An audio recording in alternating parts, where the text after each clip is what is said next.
He's an electrician from Navan who's a founder of People for Economic Justice and leader of Direct Democracy Ireland, a new political service that's going to be launched in Buswell's Hotel in Dublin on Wednesday next. I'm delighted to welcome Ben Gilroy to the Late Lunch. Ben, thanks very much for dropping in today. No bother, how are you? I'm very well, and it's appropriate you're here. I actually didn't realise when we set this up that this launch was next week, but I'm more delighted that you're with us this afternoon. Ben, I suppose, first off, you've had a lot of profile in the media in the last while especially, but would you tell our listeners a little bit about yourself, your background? Have you been involved in political activism ever in your life before this? No, I had no real interest in politics at all, to be honest with you.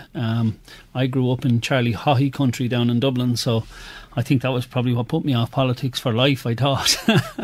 And I had never really any interest in politics because I always just felt they promised you one thing, delivered totally the opposite, and it just went on that in a cycle, and I just stopped. It just became a nonsense for me. So you have no affiliations with any of the parties that are with us since the formation of the state, to make that clear? Not one. Not one. That's good anyway. I noticed you call the new party, we can call it, Direct Democracy Ireland, a political service rather than a party or a movement. Is that on purpose? It is on purpose, yeah, because I don't believe anybody feels they have been serviced by any political party, you know, because they're supposed to be like a service, meaning like a servant of yours, you know, and when you see them putting the interests of the banking elite and the corrupt banking elite, I might add, around the world, second to the wants of people in this country.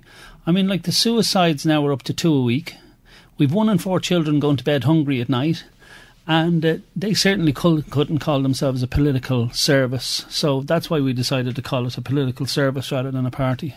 Now, prior to the last election, if I just take you back then, we had people like Eamon Dunphy and other notables on national television telling us there's a gap in the market. There needs to be a party. And of course they said the time was too short. But I have kept a track on this since, and there hasn't been a peep out of them since the election. Yeah. Are you the people now that are offering this?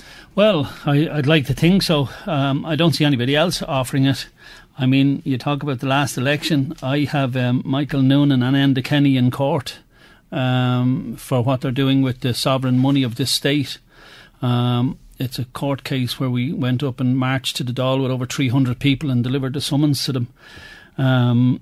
Because they promised one thing, and I know people will say, you know, well, sure, politicians always lie to you. Well, of course they do, but, you know, we can't keep accepting that as the norm, and especially now when this is the most taxing debt they've ever put on the state. I'm not going to sit back and just say, well, sure, they always lie to you, so what? Like, I don't care for myself too much, but for my young children, and maybe my children's children, I'm not having this debt around their neck in this lovely state of ours. So the debt, let's step back a bit. Yeah. So 2008 was the time, and Brian Lenihan was faced with the night of the long knives, as you like to call it, where he had to make a decision. Yeah. The banks rushed in, they met him, there was consultations with Europe, and next the banks were bailed out. Is that where the problem... Now, of course, the problems were building up to that point, but was that the seminal moment? I tell you, it wasn't really the moment for me. I mean, that was the crux of the problem, really, and it even went before that. Since then, before I ever thought of getting into any of this, I have met with top-grade bankers who obviously come to me, and we call them whistleblowers. And I had a banker come to me. He was from Germany, and he came to me and he told me that in 2007 he was making serious reports to the financial regulator who didn't do anything. Now, I think that guy nearly should have been in jail for treason. And yet in Ireland, we give him a 600,000 bonus. Now, Jerry, I come from the real world. And, like, you know, if I'm doing a job and somebody wants something done and I don't do it and I made a complete mess of it, what do you think the chance of my getting a bonus?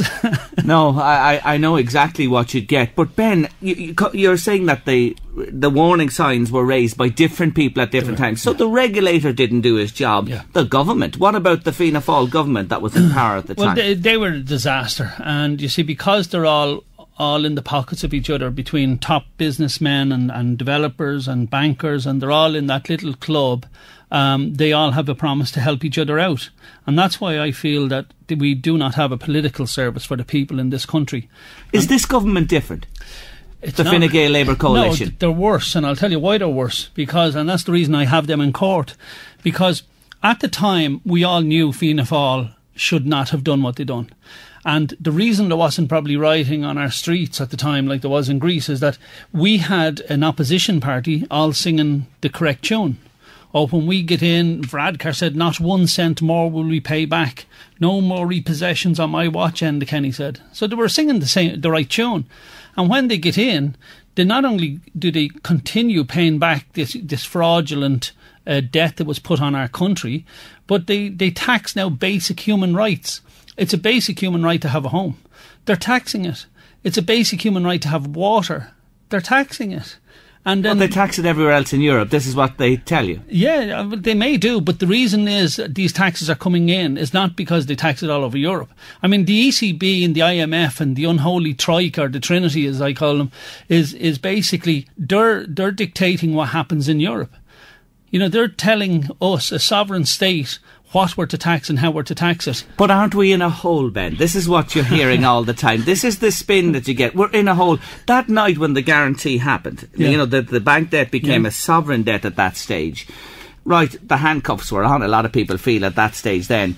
We've no choice now. We're locked into this. If that didn't happen, let me talk to you about that night. If that guarantee did not happen on that night, do you ever envisage what might have happened? A run on the banks? Maybe break down in terms of law and order in this country as people tried to get access to the money. Do you not see that that could have been a possibility? Yeah, it could have, but now the people have no money. There was a run on their money as is and it's gone. I mean, that's the fact that most people in the country now have no money. I should have called out the statistics there to you.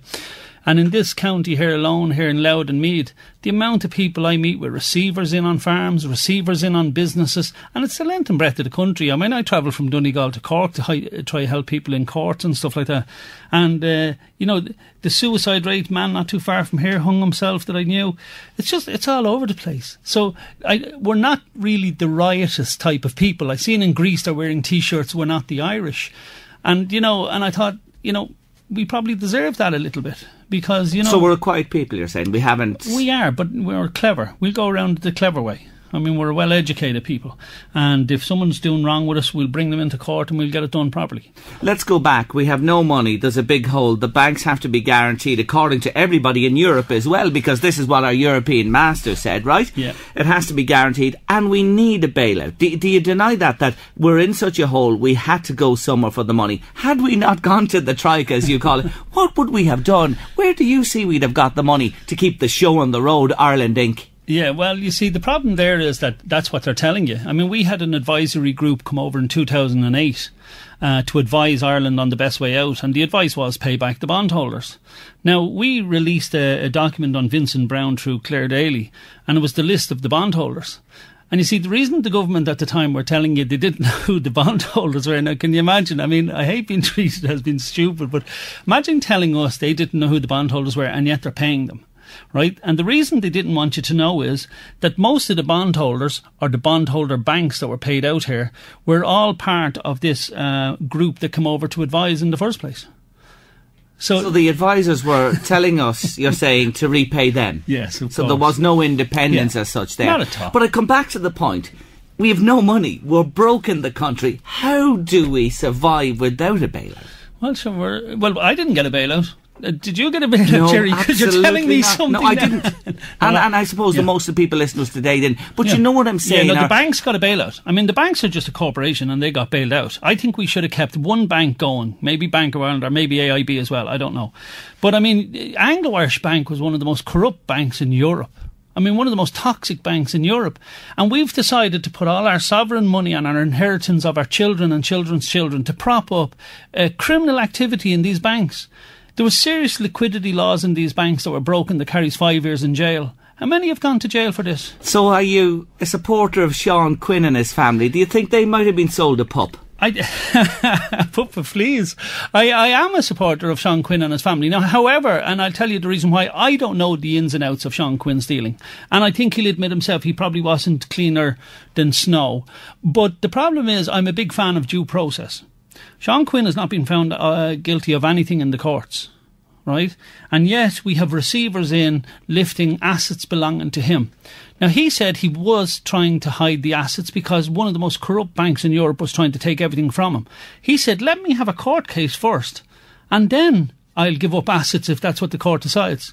And I think that's due process. But of course, they won't do that, and they're coming the other way around it. They get receivers in, and all the receiver has to do is prove that he's lawfully appointed. And then he takes everything. And it's what the banks are doing all over the country with farms, businesses and everything. And that's why I'm a fan of due process. And Sean Quinn just happens to be in that as well. And, we mustn't let our Irish begrudging blood come out, because it's in all our veins, unfortunately. And just because he's a very wealthy man with a lot of assets, I'm in the same boat. I just have my home. But it's the only asset I have. And I'll do anything to protect my asset. And I mean, we're all in the same boat, so I can't throw stones at him and being then, doing the same thing myself. And that's the problem. Now, we're going to talk about where we mentioned there about the regulator, also about the banks, but I want to about the government, but I want to come to the banks in a moment. We're just going to take a wee break for news and weather at 2:00. And if you'd like to comment to us, the text number today is 53958 by text. It'll cost you 20 cents thanks to eMobile, Eircom's mobile phone service. You can call into us now 1850 715 958 or leave a comment on our Late Lunch Facebook page. You're with the Late Lunch on LMFM Radio, and Ben Gilroy, the leader of Direct Democracy Ireland, who are launching next Wednesday in Buswell's Hotel in Dublin, is our special guest on Late Lunch this afternoon.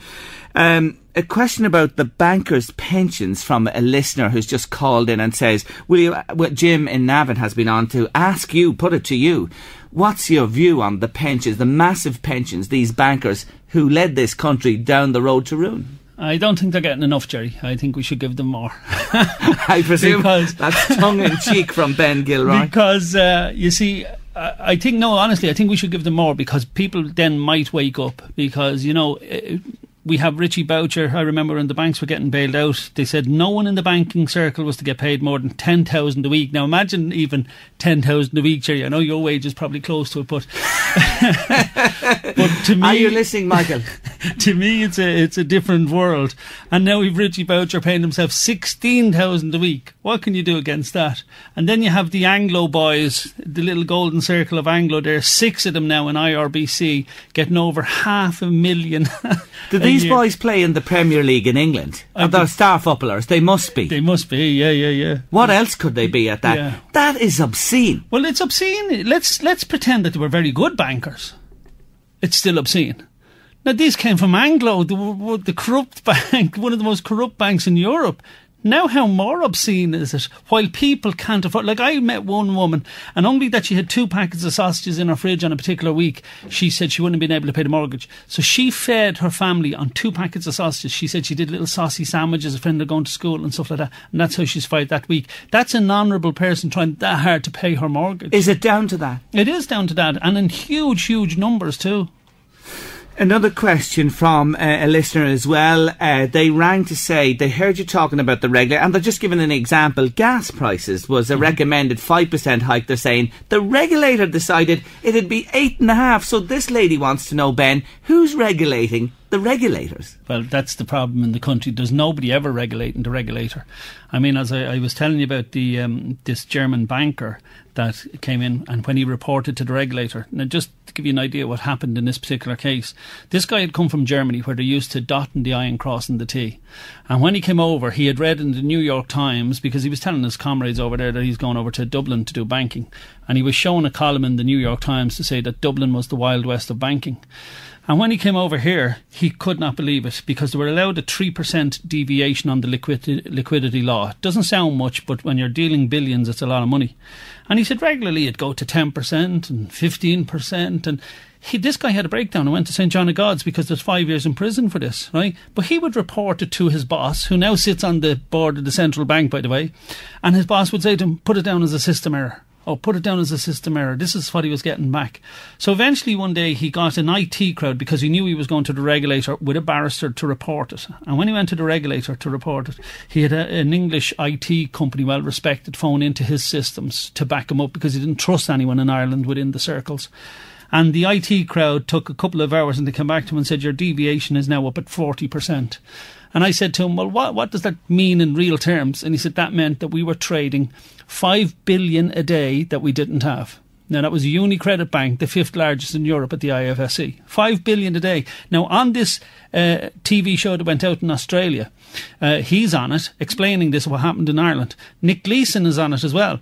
And Nick Gleeson at the time was saying that he was a rogue trader. He admits he was a rogue trader. But he said he was only doing like 800 million over a 2-year period that brought Barings Bank down. This guy was trading 5 billion a day. And he said all the banks were at it in the IFSC. Legally.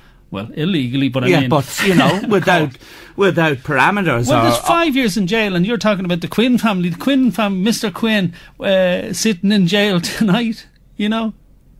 I've always suspected, and I say this as a personal held opinion, that it's not all one way with the Quinns, and that's my belief, and I think that will come out at the end of the day, and I hope it does. Other comments? Ben, only for you, there are people in this country who would not be alive today. Thanks indeed for that comment there to you. And somebody else asking, would you ask Ben Jerry to explain securitization? Okay, well, securitization creates the bubble mess that we're now feeling the effects of when the bubble bursts. So what securitization is basically just a very fancy word of saying selling. So what they do is they sell your mortgage on to investors, pension funds, stuff like that on the stock exchange. But the way they do it is they would gather up maybe 2,000, 2,500 mortgages, and they put it into what's called a special purpose vehicle. They have all these fancy words because you're never supposed to understand any of this, Jerry. And it goes into a special purpose vehicle, which is a box, and it's basically floated on the stock exchange, and the bank get paid. Now, the banks often, they go to court then, and you'll see they pretend to be what's called the party in standing, or the injured party. But only in banking can you sell something and still own it. And this is because you cannot find the legal owner of these mortgages. And you'll see in America, there's a lot of cases starting to win now on this, because they've actually proved that the bank, oh, you sold that mortgage, you've got paid for it, you're not the legal person. So you're saying the bank actually doesn't hold the debt that they've given to you, they've sold that on to somebody else? Of course they have, yeah, sure. You seen Bank of Ireland just before Christmas last year said they're selling on the loan book and they raised 5 billion. So in other words, most of the mortgages that are being pursued in this country are no longer owned by the bank concern that you believe you've borrowed from. Oh, of course not. So I have the documents to prove it. Is that not a flaw in the system that can be exploited? It's a fraud in the system that can be exploited. Absolutely, it's fraud, because you cannot bring yourself before the High Court in this land and claim to be an injured party when you're not. You have to go in and tell the truth. Now, I have documents from all the banks showing billions upon billions of euro worth of these mortgages sold on. And they go to court every day and they say, oh yeah, we securitise mortgage, we didn't just securitise your one. And in every court case I'm in, oh, they didn't securitise your one. And then you get these affidavits from the bank. Now, you know, even the Master of the High Court himself said there's only a nodding and a wink of truth to these affidavits. And twice last week in the High Court, I won 2 cases on what's known as subject matter jurisdiction, because the bank couldn't produce a competent witness. So... And where does that end? You mean you won the cases? What does that mean? I'm trying to rationalise this myself. I borrowed 250,000 for a mortgage from the bank. Mm-hmm. I can't pay it now. Right. They chase me. I'm in court. This case, if this is sort of what you were with, what happens then when you win the case? What happens that debt? Look, at what I would always say. Then that's a good time to do a deal with the bank, isn't it? I mean, they can still come and pursue you again. But you must remember, Jerry, one of the pillars of contract is called the meeting of the minds, right? So when I met the agent of a bank saying he's given me a loan for 250,000, he's looking at Ben Gilroy and he's saying he's a good, big, healthy man. He's able to work. I don't think he'll, go to Australia for 6 months and give the fingers to the bank. He'll maybe even work on Saturdays. He looks that type of lad, and he'll try his best to pay back the loan. And that's what I've done. But on the other foot, Jerry, as I looked at the bank, I would say in the meeting of the minds that I'd be looking at the bank and saying, well, this is a bank. They won't act fraudulently. They won't sell my mortgage on to someone else and pretend they still own it. They won't recklessly disobey liquidity laws that could get us in serious trouble. And at no time will they go to the government during the night and look for a bailout. Now, who broke the contract first? Where's the breach of contract? And you see, Jerry, like when I also looked at the bank, I'd say, well, they'll keep the money supply going in the country, because you or I can't do that, Jerry. Now, if they've turned off that money supply, how are we supposed to pay back? With what? I mean, I don't think they're taking Green Shield stamps right now. So obviously you came to this from your own circumstances, getting back to what I asked you earlier on. Mm-hmm. You have a mortgage you owe, and you're in a situation where you had to try and deal with this. Did they come after you? Well, they haven't yet, but I mean, I tell people, educate yourselves on these matters and you'll soon find out what I'm saying is right. Like, Google securitization. Look in the American courts. Look in the South African courts that won recently. Because this man in South Africa had basically, and you know, it's all the bar system, so it's the same legal system, right? And the man was just about to lose his home, and he stood up in court and said, right, I have a cheque here for the legal owner of the mortgage. Whoever can come in with the legal ownership now, I'll pay it. And of course, with that, you could hear a pin drop and everybody pulled back and nothing could be done. Because you can't find the owner of a securitization. See, if you have 2,500 mortgages that go in and are sold, you buy 3% and I buy 4%, and next week I'll get rid of 2%, and it's all derivatives and nonsense that bankers come up with. Now also, they have insurance for bad debt. When does that kick in? Or do they have insurance? So are you saying that the banks and the financial institutions at this time are trying to put up the biggest try-on with customers that's ever been? This is the biggest scam from an institution, and we have many institutions that were corrupt in this country, from banking to church to you name it, and this is one of the biggest money grab, asset grabs from a scam going. Because is it true to say, if you're out there and trying to think about this, that back to that night when the debts were guaranteed, the banks were bailed out, whatever, we have put the money into these banks. So is this a double whammy? They've got the money already and they're coming after it again. Is that fair to say? It is, Jerry. I mean, that's exactly what it was. It was to get your money and now take the asset. I mean, you actually think, Jerry, that this is a bank that came to us, the Irish people, for a bailout. And the very few people that now can't continue on while their taxes still bail these people out, they're evicting. We should have showed them the same sympathy they show us. And I sat down with a number of bankers, and I'm not anti-bank. You know, I know that sounds a funny thing to say. We need banks, but we need honest banks. You know, we don't need rogue banks. I borrowed, or you or whoever borrowed the money. I borrowed the 250,000. I borrowed it, Ben, yes, and I signed the documentation and everything. I owe it. Yeah. Even though you're saying to me, absolutely, who is the legal holder of that debt in this point in time? Is that just not a moral thing as well to say? Absolutely, yeah. And look, that's the biggest weapon they have. I mean, like, during the good times, let's call it that, Jerry, when there was money in circulation, like, morally, I was paying it back. I didn't miss one payment in 3.5 years. So did we all become immoral overnight? I mean, of course we didn't. The point is, they have set it up this way that we cannot pay it back. Like, so we can't do it. What do they want? I think what we should have done was, when we bailed out, I think the total cost of this bailout is going to cost about 140 billion. Okay, now I know it started off at 3 and then it's up to 75 for the banks and 75 for the bondholders. There's your 150 roughly. And the total mortgage debt, credit card debt and car loan debt in this country at the time was 147 billion. Now what if we said, right, there you go, there's your money, your refinance, but we're clearing all the debts as well. Or at least, you know, give us some sort of something for our money. The country would be thriving right now. You could imagine if people only had, say, maybe half of their mortgage to pay, or half of their credit card, or half of their loan. We could have been thriving right now. But instead, for some reason, we spent all this money and got nothing for it. And it's the same with the assets in our country. Our oil, our gas, our fishing. How much did we get for any of that? Does anybody know? Because the government are trustees of the state. We're the beneficiaries. And hands up everybody that feels like a beneficiary. I'd say there's very few hands going up. Ben, will you stay with us a few minutes? Sure. Just want to take a quick break and come back in a few moments' time. Sure. Ben Gilroy, the leader of Direct Democracy Ireland, is with us on Late Lunch this afternoon. Ben, just a couple of comments about an article in the newspaper today where there is some form of debt write-down that you won't be allowed now keep a car that's over €1,200 in value or jewellery beyond €400. Will they be pulling me gold teeth next, Ben? That's exactly what they'll be looking for.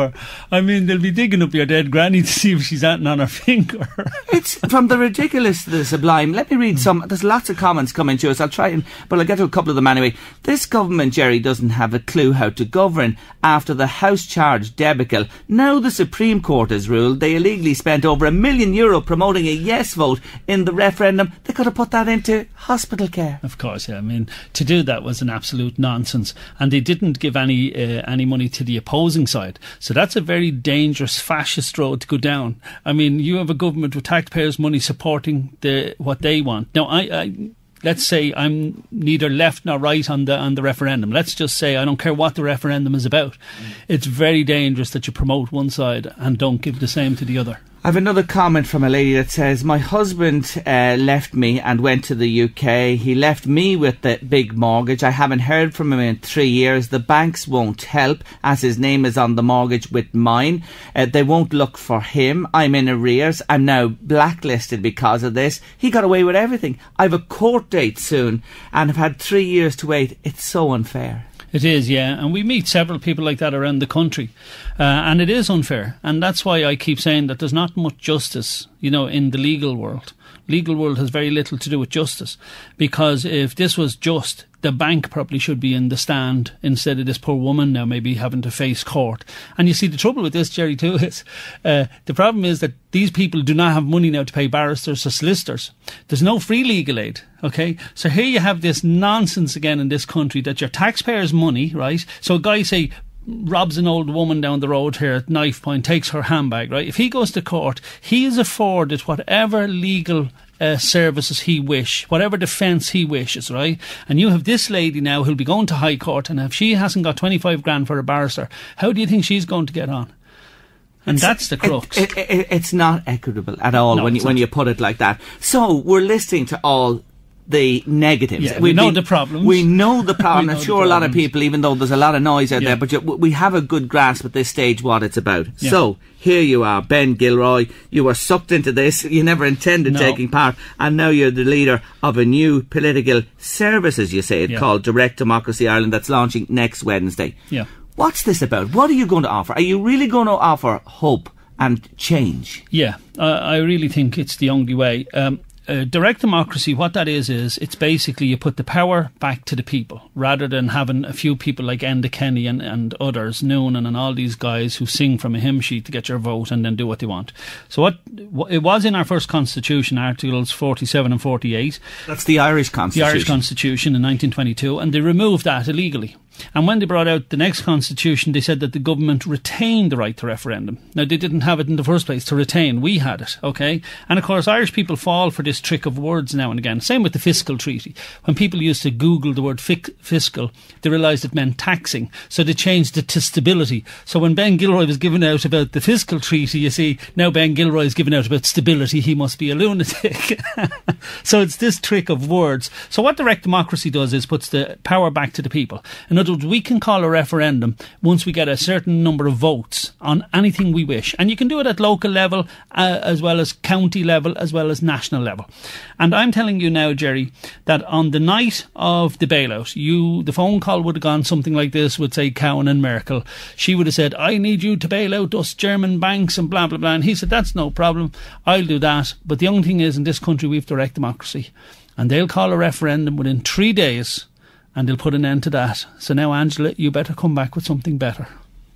So that would have been the scenario. Yes. If you have in the Constitution something that was there, you said initially, and has since been removed. You're going a long way back to 1920s, like. Well, our state is only about 90 years old, slightly it's older. Young, yes, it's one generation. Yes, I true. mean, and true. My father was telling me, he died a few years ago, but he was telling me that, he didn't have shoes till he was 16 years of age, and he used to be out throwing stones at the Black and Tans. And he said he couldn't believe that men are now crying because they get just a letter from the bank.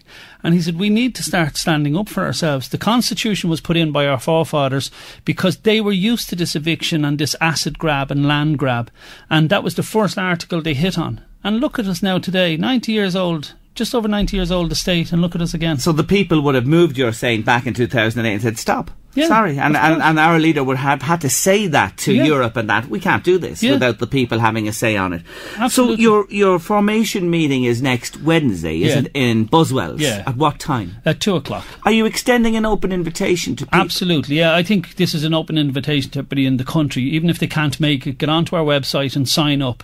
It's a recruitment drive we're going on. We've done all the hard work now for the last 2 years. We did a number of talks around the country explaining what we stand for. And it's basically putting the power back in the people. So you can't be against it. I mean, even if you're Fianna Fáil, Fine Gael or whatever, if you want real power in this country back to the people, because once the people decide on the policy of the country, the people won't screw themselves.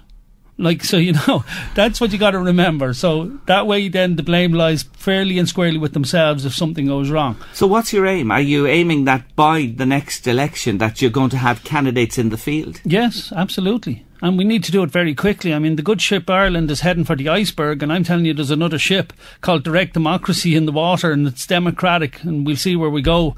And it doesn't really matter where it's going so long as, it's not heading for the iceberg.